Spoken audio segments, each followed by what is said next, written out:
Just people think, but I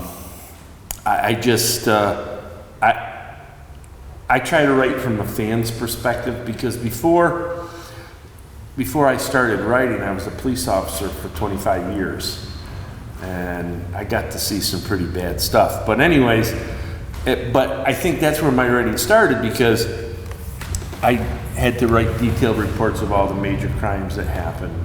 There was plane crashes and murders and stuff like that. And I guess my interest in baseball really started to peak in 1990. I mean, it was always there, but I kind of went back to it for therapy, because in 1992 I was involved in one of the first school shootings in the country at Simon's Rock College. And I needed something to obviously get my mind off that. And so I began researching a little bit about baseball. And I have a collection of almost 900 books on the history of different kinds of baseball. And one day I was going into the local bookstore, and the owner says, "You're a pretty big fan of baseball, huh?" And I said, "Yeah." And he says, "Did you ever think about writing a book?" And I said, "Well, let me tell you. In school, I hated English and I hated history." He said, "Well, you really should think about writing." So I said, "Well, what should I write about?" And he said, "Well, baseball." But I said, "Well, what subject?" He says, "That's up to you. What you have to remember is it's your book. So if you people ever decide to write your own, write it. I don't want to say you don't write it to make money, but write it for yourself. Remember, it's your book. It's nobody else's, it's yours." So, and it's fun. I was sitting when you guys were talking before, and you were talking about the gravestones and stuff. I mean, that's cool, because I kind of have to do that too. A lot of the articles and biographies I write for the baseball research company, I have to research genealogy. And I got to tell you, I don't know what I like more. I mean, it's kind of neat finding that stuff out. But, so I ended up writing my first book. Then I wrote one of my, besides my dad and my uncle, one of my heroes has been Lou Gehrig. And I wrote a book on Gehrig, chronicling every single game that he played in his major league career. And what's fascinating to learn about Gehrig is that he never really went into a slump. 2 or 3 games, yeah, but he never went into a prolonged slump until right at the end. And if you ever want to read about that, there's a book that just came out about Gehrig in his 1938 season and how quickly ALS came upon him. But so I wrote that book about Gehrig, and then a few friends of mine, we started an organization in Berkshire County called Baseball in the Berkshires, and it's a historical aspect of the history of the sport then. And surprisingly, people, and you'll see when I get talking in about the Western Mass baseball, is how much history is here and how many people from the Baseball Hall of Fame came from this area. The number's going to surprise you. For the thinking that it would be another area, but and of course, one thing leads to another, and I mean, between biographies and game accounts and just researching for knowledge to try to stump my buddies, it's fascinating. It's not like work. It's enjoyable. It's fun, and I often tell people, as much as I'd love a publishing contract to really get paid for this, I don't know if I really want that, because then it's a job. Then you have to do it. I don't have to do. I don't have to do it now. I do it because I want to. But now on to the meat of the lecture. Surprisingly, when I talked to Penny, I had assumed that this lecture would be about something that I had done before on the history of black baseball in Massachusetts. Which I'll be happy if you ever want me to do that, I'll do that too, but we decided to talk about a general history of Western Mass baseball. I did not go very deep. When I talk here, I'll give you some bits and pieces, but it would take a week to talk about all the real history here. And I focused mostly on the major leagues and the minor leagues and independent leagues because it was so hard for every for the high schools and colleges and stuff like that. I had to draw the line. But anyways, first we'll talk about some of the teams that appeared in the area. In 1976, there was a team called the Berkshire Brewers, which played out of the city of Pittsfield. They were in the Eastern League. In 2002 and 2003, there was a team called the Berkshire Black Bears. They also played out of Pittsfield. In 2002, they were a member of the Northern League East, and in 2003, they were a member of the Northeast League. And later in this discussion, I'll talk about the different leagues, but just to give you an idea. Now for the city of Holyoke. I tried to do this as closely in chronological order as I could. In 1879, there was a team in Holyoke that was a member of the National Association. There's a debate going on whether the National Association was a major league or minor league because some of the people that are really into numbers say the numbers don't match up. But for all intents and purposes, Holyoke did have a Major League Baseball team in 1879. In 1884, Holyoke played in the Massachusetts State Association. From 1903 to 1912, they were a member of the Connecticut State League, and the team name was the Holyoke Paperweights or Paper Makers. I'm assuming that means that there was a lot of paper mills in the area back in the early days. 1913, as a member of the Eastern Association, the Holyoke Paper Makers played. There was a lull until about 1977 when the Holyoke Millers played in the Eastern League from 1877 to 1982. They were a farm team from 77 to 80 of the Milwaukee Brewers. In 1981, they were a farm team of the California Angels, and in 1982 as well. In 1996, 1997, 1998, there was a team called the Massachusetts Mad Dogs. And I think that's one of the more fascinating things. I publish on my Facebook page a history of baseball. I go through different events that happen and stuff like that. Some of the names and nicknames are absolutely, wow.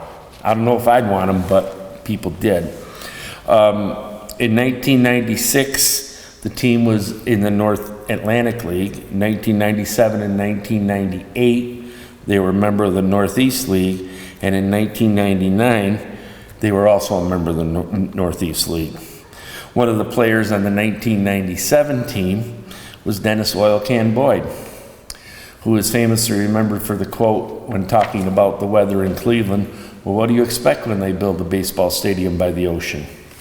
You can't make this stuff up." But that was Oil Can. Now we get to Pittsfield, which is about 20 minutes from where I live. In 1905, the Saugerties team moved in July to Pittsfield, and they were called the Hillies, and they were a member of the Hudson River League. From 1913 to 1914, they were called the Pittsfield Electrics as a member of the Eastern Association. From 1920 to 1930, the Hillies were a member of the Eastern League. In 1925 and 1927, the Hillies were managed by a man by the name of Shane Collins, who also managed later in the career and was a member of the 1919 Chicago White Sox involved in the fix, and he was not implicated in the fix, however. From 1941 to 1942 in the Can-Am League, the team was called the Pittsfield Electrics. From 1946 to 1951, in the Can-Am League, they were called the Electrics, the Indians, and the Phillies. And between 1946 and 1950, one of the players on the team was a man by the name of Al Rosen, who later went on to be general manager of the New York Yankees, which is not one of the safest jobs in the world. But and when you speak of one of the things that's kind of interesting about the history of baseball between the late 1880s and 1950s is how they viewed, I don't want to say prejudices, but how they dealt with blacks and Jews and stuff like that. And between 1946 and 1950, a man by the name of Al Rosen, as I said, played in Pittsfield, and his nickname was the Hebrew Hammer because he was such a slugger. You couldn't do that now. Then in 1951, as the Pittsfield Phillies, they were an affiliate of the Philadelphia Phillies. There was a lull in Pittsfield's action from 1965 to 1969 when the team was called the Pittsfield Red Sox, and they played in the Eastern League. And I was fortunate enough to be able to see people like Reggie Smith, George Scott, Sparky Lyle, and Hall of Famer Carlton Fisk play. Between 1970 and 1971, the team was called the Pittsfield Senators. They were, again, a part of the Eastern League. And in 1970 and 1971, one of the people who played for the Senators was a guy by the name of Bill Madlock, who ended up playing third base in the major leagues. And I know he won a batting title. He hit, actually, it was 350 plus. I can't remember the exact number off the top of my head, but that's what it was. From 1972 to 1975, the Pittsfield Rangers were at Wacona Park, and they were a member of the Eastern League. Some of the people on that team were David Clyde, who was signed as an 18-year-old. I believe he was the #1 choice in the nation, but flamed out. Another member of that team between 72 and 75 was Len Barker, who later went on to pitch a perfect game in the major leagues. From 1985 to 1988, the team was called the Pittsfield Cubs, and some of the people on that squad were Jamie Moyer, Mark Grace, Joe Girardi, who later went on to manage the Yankees and is now an analyst on the Major League Baseball Network, and Hall of Famer Greg Maddux. From 1989 to 2000, as a member of the New York Penn League, the team was called the Pittsfield Mets. On that team were players like Jeremy Burnetz, Jason Isringhausen, and A.J. Burnett. In 2001, while still in the New York Penn League, the team was called the Pittsfield Astros, obviously a farm team of the Houston Astros. In 2002, the team moved to Troy and is now known as Troy City Valley Cats. Then from 2010 to 2011, the Pittsfield Colonials played in the Can-Am League. Well, now we'll talk a little bit about Springfield. In 1878, in the International Association, Springfield was represented by a team. And in 1879, that Springfield team was in the National Association, which we talked about earlier. In 1884, the Springfield team was a member of the Massachusetts State Association. And then in 1885, they were a member of the Southern New England League. In 1887, as members of the Eastern League, the team was called the Springfield Horsemen. And one of the players on that team was a man by the name of Hugh Duffy, who was later elected to the Baseball Hall of Fame. From 1893 to 1900, in the Eastern League, the team was known as the Springfield Ponies or the Springfield Maroons. In 1895, one of the members of the Springfield Maroons was Hall of Famer Jack Chesbrough, who grew up in North Adams, which is about 45 minutes from my house. Jack Chesbrough holds the modern day record, winning 41 games in a season. That year, he started 51 games and completed 48. and flamed out 7 years later. In 1896, another Hall of Famer played in Springfield on the Ponies Maroons, and his name was Dan Brothers. In 1902, in the Connecticut State League, the team was known as the Springfield Ponies. In 1903, in the Connecticut League, on the Springfield Ponies was a man by the name of Roger Connor, who was elected to the Hall of Fame and was the career home run leader in baseball before Babe Ruth. And Connor hit 138 home runs. 1904 to 1912, the Springfield Ponies were a member of the Connecticut State League. And then in 1909, on the Springfield Ponies was the man we discussed earlier, Shane O'Collins. From 1913 to 1914, in the Eastern Association, the team was known as the Springfield Ponies. In 1915, the team was known as the Springfield Tips in the Colonial League. From 1936 to 1932, they were a member of the Eastern League and were known as the Ponies, the Green Sox, the Ponies again, the Hamdens, the Ponies again, and the Rifles. And in 1932, the team was a farm team of the New York Yankees. From 1939 to 1943 in the Eastern League, the team was known as the Springfield Nationals or the Springfield Rifles. From 1939 to 1941, they were known as the Springfield Nationals. In 1939, when they were known as the Nationals, they were a farm team of the Washington Senators, and one of the members of that team was Early Wynn, who won 300 games in the major leagues and was elected to the Hall of Fame. They went back to being known as the Rifles from 1942 to 1943. And in 1943, they were a farm team of the New York Giants. From 1948 to 1949, in the New England League, they were known as the Springfield Cubs, obviously a farm team of the Chicago Cubs. From 1950 to 1953, the team was in the International League, again, still known as the Cubs. And from 1957 to 1965, in the Eastern League, the team was known as the Springfield Giants. In 1957, one of the members of the team was Felipe Alou, one of the three Alou brothers, along with Matty and Jesus. Again, from 1958 to 1965, the team was a farm team of the San Francisco Giants, and one of the members of the 1959 team was Hall of Famer Juan Marichal. Now, we'll talk a little bit about the leagues that I had mentioned earlier. The Eastern League in minor league baseball is a Class A minor league, meaning it's the second step up. It was known as the New York Penn League from its inception in 1923 to 1937.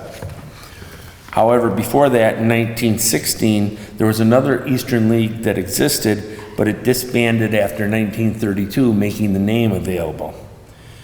That version of the team had a very New England feel, and for the last 2 years, however, there were 2 teams from Virginia that competed in the league.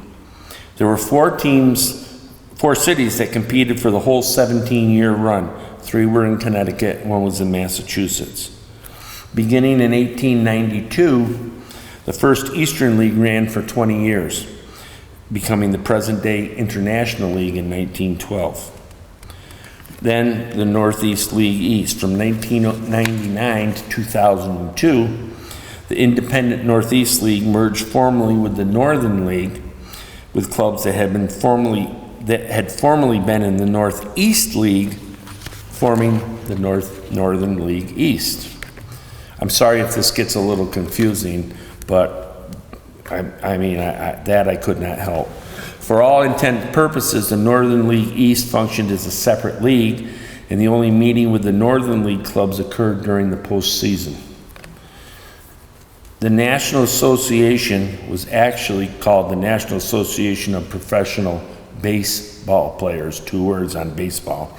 It was the first professional league and played from 1871 to 1875.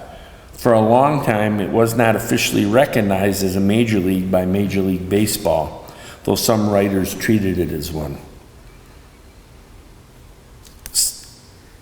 Because it did not have any central leadership, as they didn't have a league office, and any decisions were made at the annual meeting of member teams.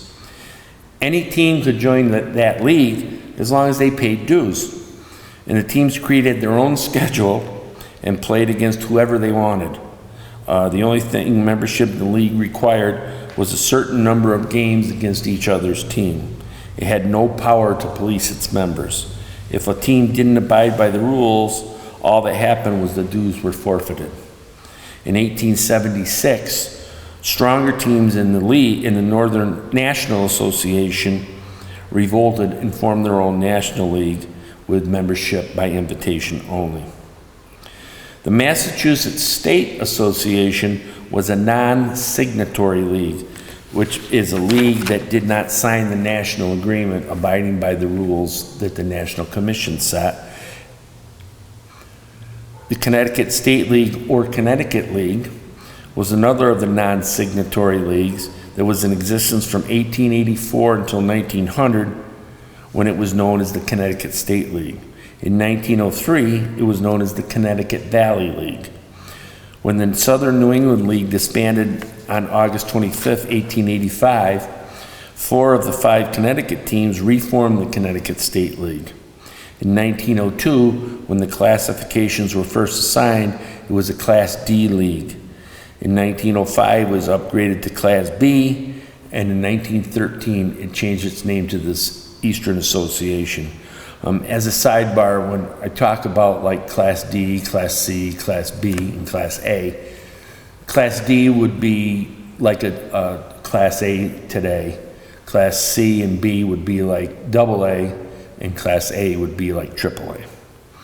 The Eastern Association, in its earliest form, was another of the non-signatory leagues that ran from beginning in 1881 to 1883. The name was resurrected in 1891 by the ancestor of what is now known as the International League, which has gone through quite a few name changes. The name changed to the Eastern League in 1892 to 1911, and then finally the International League in 1912. There was a short-lived independent league in New York that was also known as the Eastern Association in 1909. In 1913, the Connecticut League changed its name to the Eastern Association, operated as a Class B league. Excuse me. The North Atlantic League was one of the many minor leagues that popped up after World War II. Like many of the leagues, it didn't last a decade and ran from 1946 to 1950 as a Class D circuit. There was also an independent league called the North Atlantic League that ran in 1995 and 1996. The surviving members of that league joined both the Northeast League and the Heartland League. The Hudson River League that we talked about was initially formed in 1886. It lasted just one season. It was reformed in 1903 as a Class D minor league and upgraded to Class C the next season. It continued to 1907 before collapsing. It disbanded on June 18, 1907, and did not attempt a comeback the next season. The Can-Am League was a Class C circuit that ran from 1936 to 1951. And however, there was a 3-year break for World War II. The American end of the league consisted largely of teams in New York, and the current Canadian American Association is an independent league that began play in 2005 and was previously known as the Northeast League. The New York Penn League is what now classified, as a Class A short season. The season begins around the end of May and goes to the beginning of September. The first New York Penn League, however, operated with 6 teams from 1890 to 1891. The second version operated as a Class B league from 1923 to 1932, before moving to Class A in 1933. It was renamed the Eastern League for the 1938 season, and that league still exists. There was another league that took the New York Penn League name, and it began in 1939, originally as the Pony League, which is Pennsylvania, Ontario, and New York. It was a name that was kept until 1956 when it took the abandoned New York Penn name. In 1877, the International Association was formed. It was an alternative to the National League, and it was really the first minor league. There was no set schedule, and the selection of umpires was chaotic. Many of the teams competed in more than one association or more than one league. Ted Sullivan formed the Northwestern League in 1879 with a preset schedule, and that is when the minor leagues truly began. The International Association was renamed the National Association in 1879 and after the last Canadian team dropped out.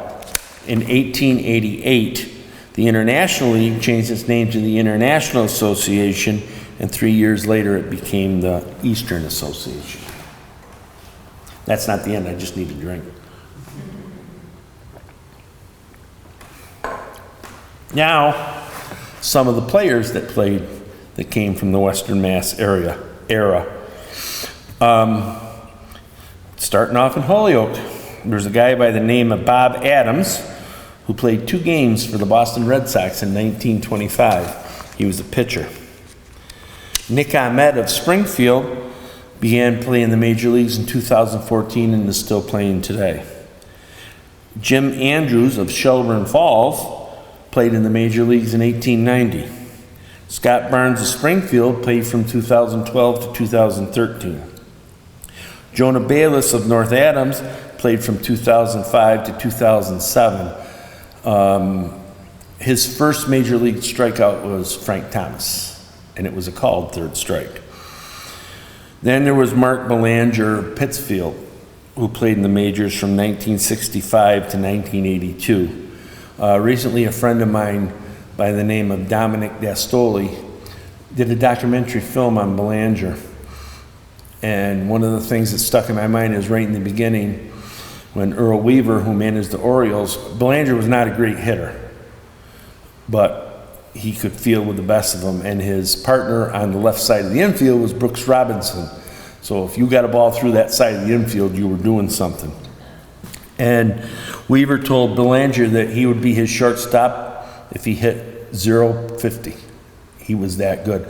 And in fact, he was such a great athlete, he was offered a number of scholarships to Division I basketball schools, and if he had not signed with the Orioles, would have gone on to play basketball at UConn. He held the scoring record at Pittsfield High School, ended in 1961 or 62, with over 1,300 points, and that was before the three-point shot. Peter Bergeron from Greenfield played from 1998 to 2004. Joe Bokema from Northampton played in 1936. Rico Bronya played from 1992 to 2001. Dick Burns of Holyoke played in a total of 58 games for the 1883 Detroit Wolverines, the 1884 Cincinnati Outlaw Reds, and the 1885 St. Louis Maroons. Chris Capuano of Springfield played from 2003 to 2016. Pat Carney of Holyoke was a pitcher outfielder in the major leagues for 4 seasons for the Boston Beaneaters from 1901 to 1904. Ed Cassian of Wilbraham played in the major leagues from 1891. Jack Chesbro of North Adams, who we discussed earlier, played from 1899 to 1909. Doug Clark of Springfield played from 2005 to 2006. Kevin Collins of Springfield played from 1965 to 1971. Jerry Conway of Holyoke played in 1 game for the Washington Senators in 1920. Sam Crane of Springfield played from 1880 to 1890 in the major leagues. Candy Cummings of Ware played in the early days of baseball and is a member of the Hall of Fame. Does anybody know what Candy Cummings did? Anybody have any idea?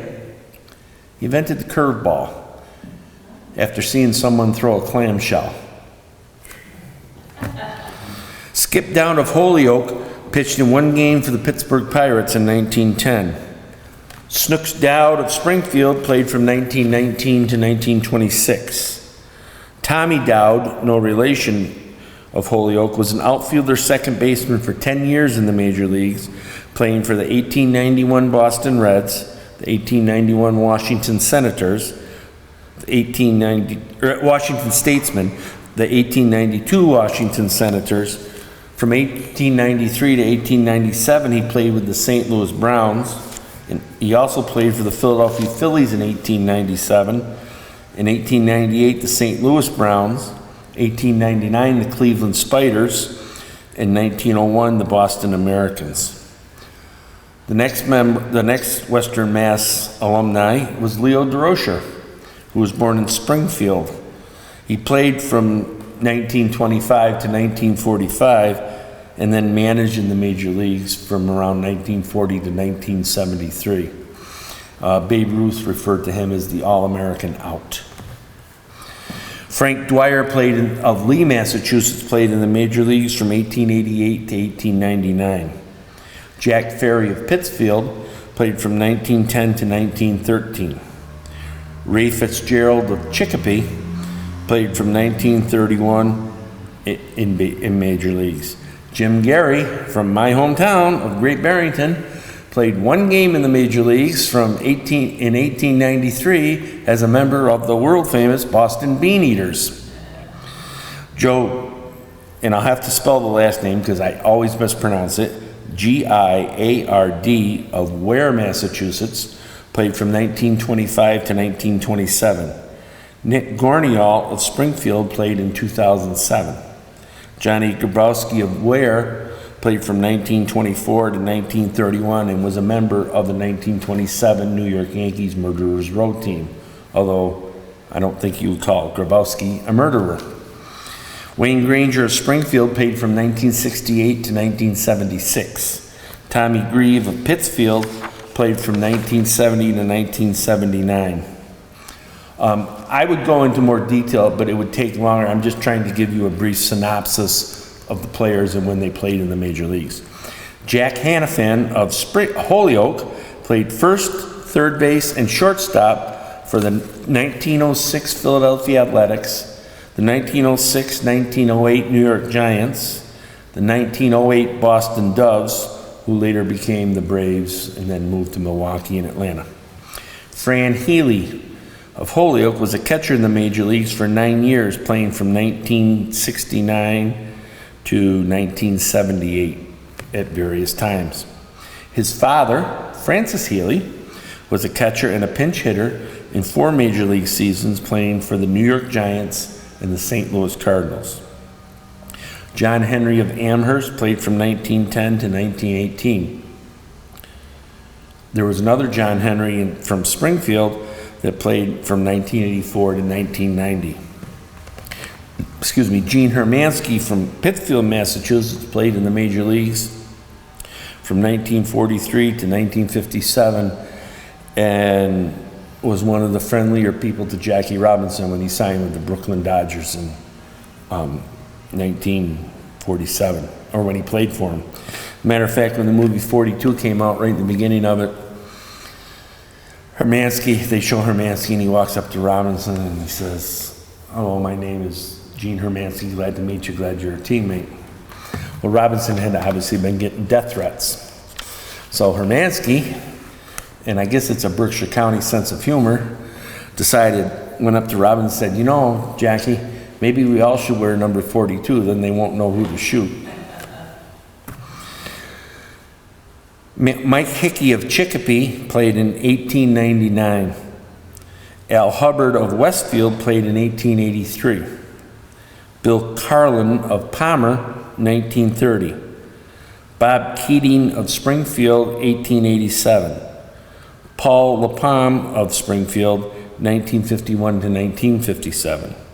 Pete LePan of East Hampton, 1922 to 1923. Frank Leja of Holyoke was a first baseman as well as a pinch hitter and pinch runner in 3 major league seasons. He played for the 1954 to 1955 New York Yankees and the 1962 Los Angeles Angels. Joe Lucy of Holyoke was a pitcher as well as a second baseman and shortstop, appearing for the 1920 New York Yankees and the 1926 Boston Red Sox. Mike Lynch of Holyoke played in the major leagues for 4 seasons. From 1904 to 1907, he was a member of the Pittsburgh Pirates, and he was also a member of the New York Giants in 1907. Art Madison of Clarksburg played from 1895 to 1899. Dan Mahoney of Springfield, 1892 to 1895. Matt Mangrini of Springfield, 2010. There was another Springfield native elected to the Hall of Fame, Rabbit Moranville. Roger Marquis of Holyoke was a right fielder and appeared in 1 game for the 1955 Baltimore Orioles. Chick Maynard of Turner's Falls played in the major leagues, as well as Eddie Mayo of Holyoke, who played second and third base for 9 years with the 1936 New York Giants, 1937 to 1938 Boston Bees, who later became the Braves, the 1943 Philadelphia Athletics, and 1944 to 1948 Detroit Tigers. From 1898 to 1899, a man by the name of Pete McBride of Adams, Massachusetts, played in the major leagues. Pat McCauley of Ware played from 1893 to 1903. Cyclone Miller of Springfield, 1884 to 1886. Stu Miller, Northampton, 1952-1968. Jack Mills, South Williamstown, Massachusetts, 1911. Ed Moriarty of Holyoke was a second baseman and pinch hitter for the 1936 to 1935-1936 Boston Braves. Gene Moriarty of Holyoke played in the major leagues as a pitcher, left fielder, and a third baseman for the 1884 Beaneaters, the 1884 Indianapolis Hoosiers, the 1885 Detroit Wolverines, and the 1892 St. Louis Browns. Dave Murphy of Adams, 1905. Willie Murphy, Springfield, 1884. Ray Nelson Holyoke played second base for the 1901 New York Giants. Pete Noonan of West Stockbridge, 1904 to 1907. Denny O'Neill of Holyoke was a first baseman for the 1893 St. Louis Browns. Phil Page, 1928 to 1934. Stan Parmentier of Chicopee Falls played from 1944 to 45, and his father, Steve Partenheimer, played in 1913. Steve Peak of Springfield, 1941. Bob Pettit, Williamstown, 1887 to 1891. Doc Powers of Pittsfield, 1898 to 1909.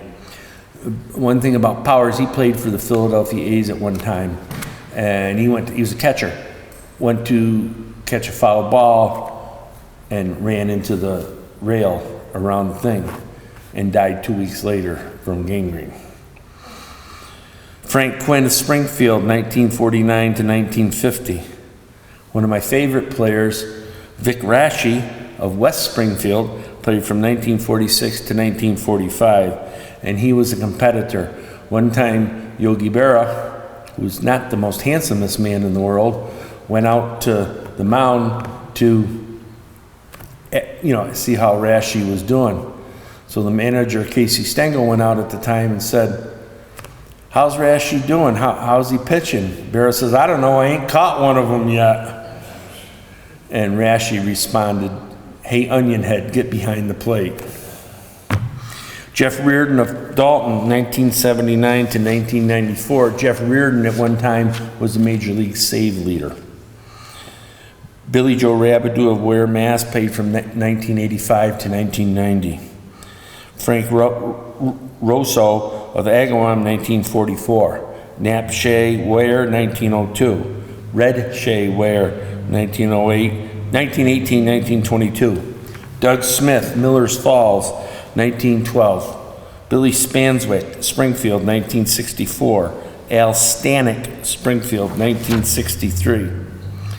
Howie Story, Pittsfield, 1931, 1932. Pat Strange, Springfield, 2002, 2003. Dick Teed, Springfield, 1953. Adonis Terry, Westfield, 1884 to 1897. And at one point, there's a building in Westfield. I cannot remember for the life of me what it is, but there was a mural of Adonis Terry on there. So, Mike Trombley, Springfield, 1992, 2002. Ed Trumbull, Chicopee, 1884. Tommy Tucker, Holyoke, was a first baseman for the following teams in his 13-year Major League career. 1887, 1889, Baltimore Orioles. 1890 to 1897, the Boston Beaneaters. 1897, Washington Senators. 1898, Brooklyn Bridegrooms. 1898 as well, St. Louis Browns. And 1899, Cleveland Spiders. Earl Turner of Pittsfield played from 1948 to 1950. From 1993 to 2004, Turk Wendell of Pittsfield played in the major leagues. One of the more interesting stories about Wendell, I met the guy who coached him in high school soccer. And Turk went to Wacona High School. They were riding down on the bus one day. They go to get off the bus for the soccer game at Monument. Wendell says, "Coach, I gotta go to the bathroom." Coach says to him, "You should have gone before we left." You probably figured that line was coming. "Oh, I really gotta go." So coach says, "Okay, go in the woods, go ahead." Game starts, no Turk. 10 minutes into the game, no Turk. 15 minutes into the game, no Turk. Finally, after 20 minutes, Turk comes out of the woods. "Turk, where the hell were you?" "Coach, you should have seen all the buck rubs that were in there." Because he was a hunter, and at one time, and he still has one, he runs a hunt and fishing camp. Matt White of Pittsfield played from 2003 to 2005. Pete Wilson of Springfield from 1908 to 1909. Dave Wisman of Greenfield, 1964. Whitey Witt of Orange, Massachusetts, 1916 to 1926. Mark Wohlers, Holyoke, pitched in the major leagues from 1991 to 1999 for the Atlanta Braves. From 2000 to 2001 for the Cincinnati Reds. 2001, he also pitched for the New York Yankees, and in 2002, he pitched for the Cleveland Indians. And Walter Zink played in the major leagues in 1921. Like I said, I could go into a lot more detail, but that doesn't serve the purpose. Now, we talk about some of the old ballparks. In Holyoke, from 1903 to 1913, there was Falco Field, and that was home for the Holyoke Millers and the Holyoke Papermakers. In 1895, it was known as Elmwood Park, the Beach Street grounds, and then finally took the name of Falco Park. Mackenzie Field is the current home of the Holyoke Valley Sox of the New England Collegiate Baseball League, the same league that plays with the North Adams Steeplecats, which is from my area. From 1977 to 1982, Holyoke Millers played at Mackenzie Field. Mackenzie Field was named for John S. Mackenzie, who was awarded the Congressional Medal of Honor. Mackenzie saved the lives of 80 shipmates on the converted yacht RENDIK when a depth charge came untied and wound up on the deck of the ship. Mackenzie held on to the depth charge until the ship reached calmer waters and the charge could be retied. In Northampton in 1891, there was an enclosed ballpark built at the city's driving park, which was another name for a horse racing park. I'm assuming that's where the Northampton Fairgrounds is today. It took until 1909 when affiliated baseball came to Northampton. The Springfield Ponies, former pitcher Goldie Bowler, and the owner of the Lyric Theater, Gil Edwards, purchased the club, which was based in Maryland, Connecticut at the time, for $2,000 and moved them to the new ballpark in Northampton. The team was known as the Meadowlarks, and the team from Holyoke. They were both kicked out of the Eastern Association because they did not pay their bills. In Springfield, the Hamden Agricultural Society purchased a piece of land for $15,405 with the hopes that the National Trotting Association would hold meetings there. Later on, the land would be used as a recreation area for all, and was also used to muster troops during the Civil War. In 1867, a horse track was leased out at the cost of $10,000. It would seat 3,000 people, and the stands cost $12,000. In 1875, the Harvard-Yale football game was held on the land. Beginning in the 1870s, that field was used by the Boston Red Sox and the Middletown Mansfields. Fences to enclose the park were put up in 1908, with the distance to center field 500 feet, and down both foul lines was 450 feet. In 1895, when it was known as the Hamden Park, it was owned by the Boston and Maine Railroad, and the northernmost part of the park was used as a dump. After a period of time, the owners of the Springfield baseball franchise put together a plan to build a grandstand where the dump was. In 1922, on Patriots Day, the park opened and was known as League Park. Somewhere around 1940, League Park was renovated with steel grandstands, and then renamed Pynchon Park after William Pynchon, one of the founding fathers of Springfield. Tragically, on September 11th, 1966, the grandstands at Pynchon Park burned to the ground. It was located next to the North End Bridge, and currently there is a restaurant on the property. I did bring up a little bit of amateur league, and these are just some of the amateur leagues that play in the area. Beginning in 2011, there was the Berkshire Adult Baseball League from my area. The Quabbin Valley Over 30 Baseball League was formed in 1996, and the league plays with teams in Belchertown, East Hampton, Northampton, Whately, Ware, Holyoke, Northfield, and Springfield. The Tri-County Baseball of Western Massachusetts. This league was founded over 70 years ago, and the teams play a 24-game schedule. There are teams representing towns and businesses from Greenfield, Somers, Connecticut, Springfield, and Chicopee Falls, as well as Thorndike, East Longmeadow, and Wilbraham. The Valley Wheel Baseball League was founded in 2006 with teams from Springfield, Agawam, Westfield, Enfield, and East Hampton. The Western New England Baseball League was founded in 2009, and this league plays under 1886 rules and was created by former Major League pitcher and former Berkshire County resident Jim Mountain, former because he passed away a couple months back. A game played by the league at Wacona Park received national attention when it was broadcast by ESPN on July 3rd, 2004. Play for the game was done by former Major League pitcher Bill Spaceman Lee and Tim Robbins. That must have been an interesting conversation. Color commentary for the game was done by baseball historians John Thorne and David Petruzzo. Then, in 2009, the Western Massachusetts Woodbat Baseball League was formed with teams from Springfield, Agawam, Holyoke, West Springfield, Westfield, Chicopee, Enfield, Connecticut, Northampton, and East Hampton. In my book, Baseball in the Bay State, I researched the number of baseball teams state by state.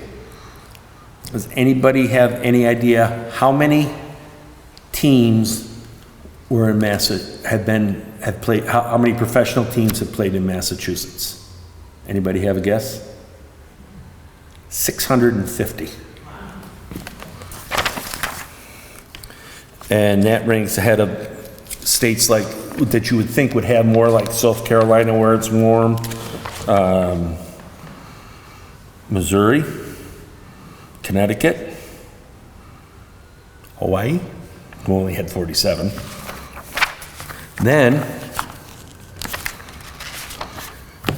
I also researched the number of players that have played in the major leagues. Any idea where Massachusetts ranks in the list of 50 states? Top 5. You're close. 7th. 664 players have played at least one game of Major League Baseball from the state of Massachusetts. I also looked up the number of Hall of Famers state by state. The state with the most Hall of Famers is California with 26. Next, New York has 32, California has 26, Pennsylvania has 25, Ohio has 19, and Massachusetts has 15. So 15 players from our state are in the Baseball Hall of Fame, which is quite commendable. There have been over 19,000 people that have played Major League Baseball. There are 330 members of the Hall of Fame. 220 are players. So you had to be good. And we've discussed some of the players from this area. 2 players that played baseball and are in the Hall of Fame from my area are Jack Chesbrough, who we discussed, and a man by the name of Frank Grant, who played black baseball from the mid-1880s to 1900. And I say black baseball because they were not officially called the Negro Leagues until 1920, when the Negro Leagues were formed by Rube Foster. So that's it. Well, yeah, and if I don't know the answer, I'll just make something up to make you think I know it, so. How do these players from the 1870s to 1890s get started in the sport? Do they go through high school playing it? It just says they start, baseball was a lot different, the rules were a lot different then, and a lot of the baseball was not thought of in a good way like it is today. If you were a baseball player, you were a ruffian, a drunk, and a gambler. And one of the reasons that you have to remember that this area had so many players, especially in the early days of the game, was they didn't play night baseball. They didn't go farther west than St. Louis, farther south than Washington, and they didn't play against blacks. So that's why a lot of the players in the early days are concentrated from the New England area.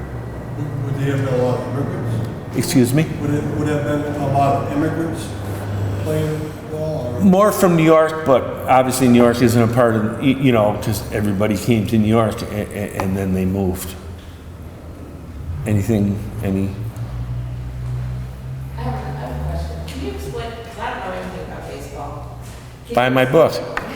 Explain to me, like, were these just random leagues? Like, how did they divide up the country or divide up?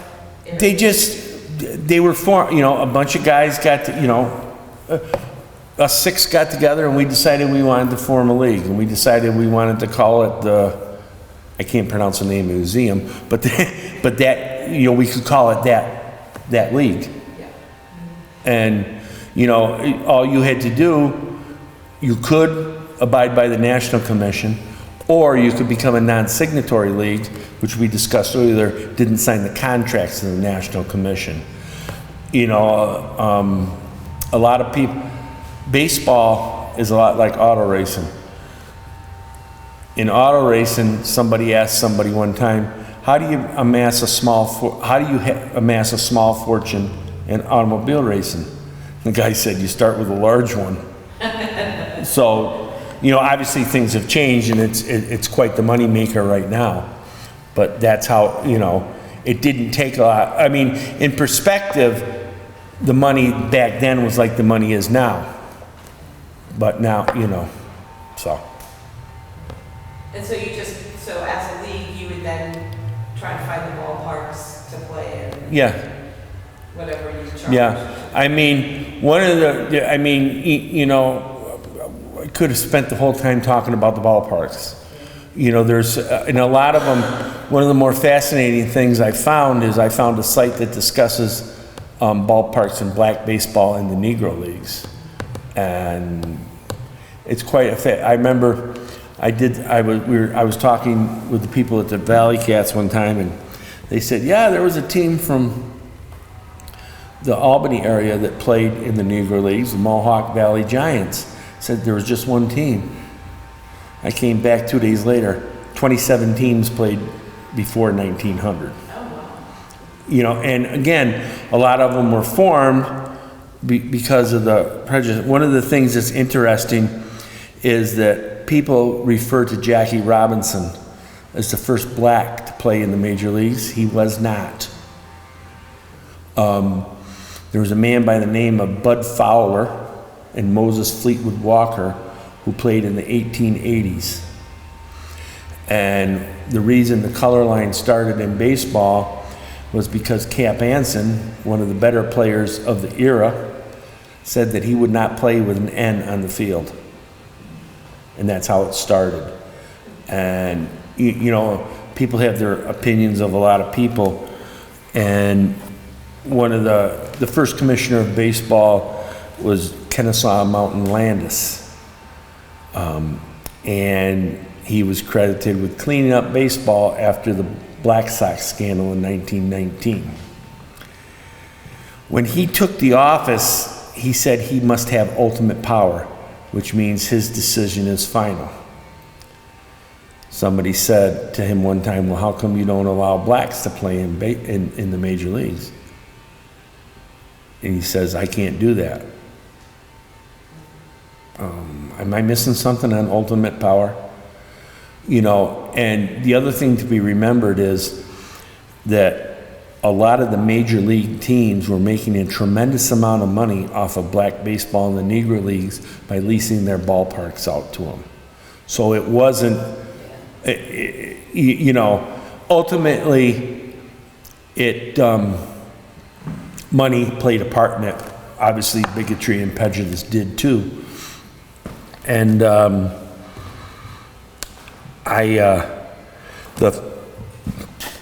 fascinating part of research is researching black baseball in the Negro Leagues. That's bizarre. I mean, some of the things those players went through is just amazing. Now, I came out and my friend Mike edits my books. And I have one coming out in February that he says is probably my best work ever. And in that, I name who I thought were the top 100 black baseball Negro League players of all time. Anybody have any idea who I picked as number one? Except you. Thank you. No, I didn't. Aaron played in black baseball in the Negro Leagues, but I didn't put him on the list because I felt he gained his stardom in the major leagues. And to play I think he played 1 year in the Negro Leagues. I didn't think it was fair to put him on that list. Sancho P. Number 2. Josh Gibson. Number 3. Oscar Charleston. He was good. I mean, he was that good. And nobody screwed with Oscar Charleston. One day, the Ku Klux Klan came and started harassing Charleston and his teammates. Charleston walked up to the Ku Klux Klan, he had a bat in his hand, reached over, and took the hood off all of them. That's something you didn't do. But he was a tremendous ball player. I mean, he was that good. In fact, in the beginning part of November of this year, there's a biography coming out on Oscar Charleston that, if you're a baseball fan, it's a must read. I mean, I wish I could have written it, but I didn't. But it's a must read. It's that good. And he was that good. What was his year? He played from around 1919 to in the 1940s, and a lot of those guys played until they were almost 50 years old, just because that's all they had.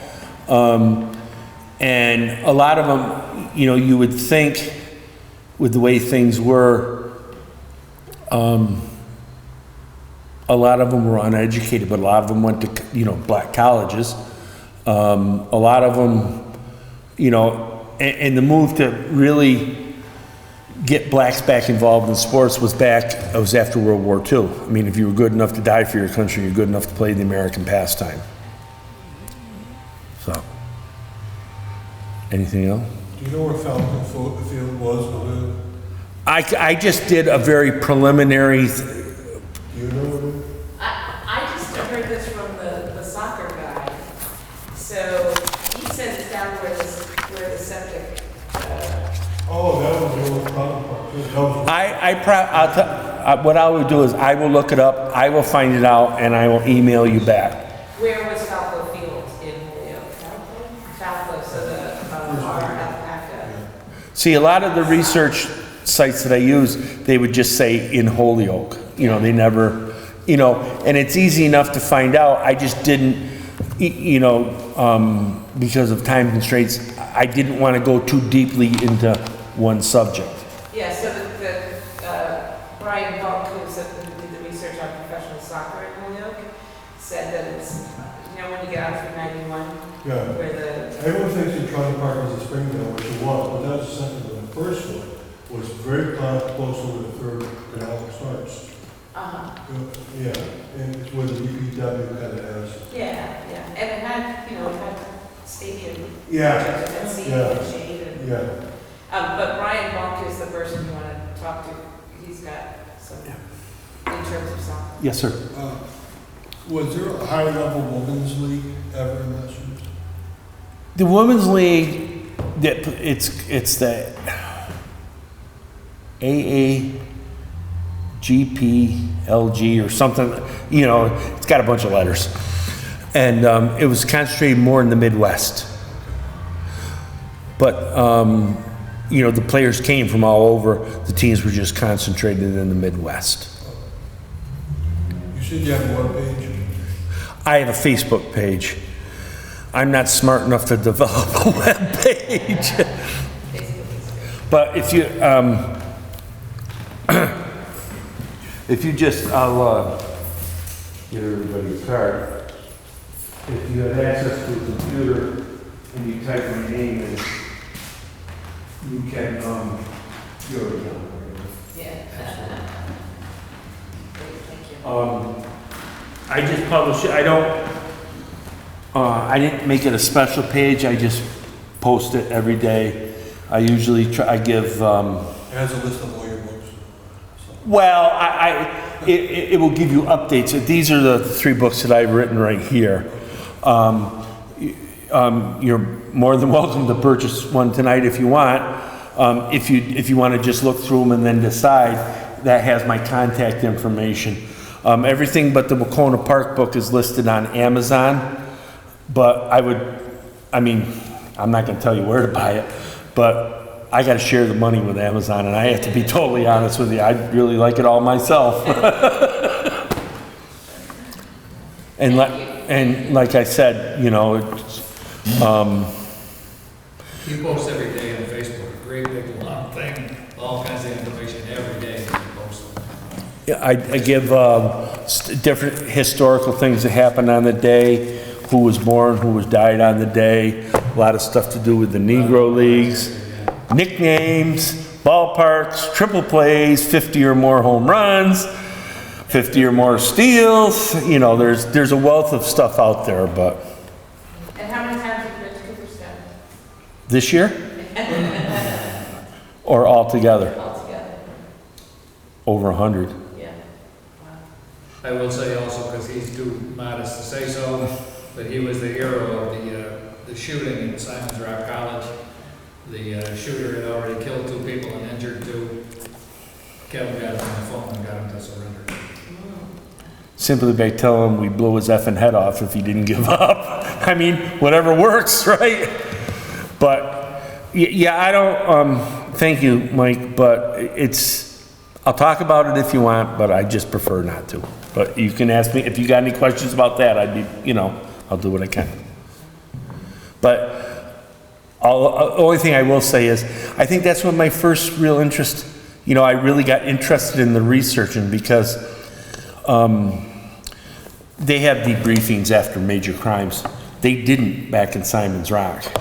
And as you can well imagine, I was pretty PO'd after that happened and pretty angry.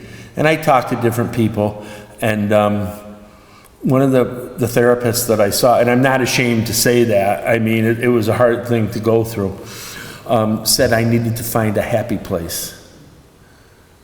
And I did. Thank you.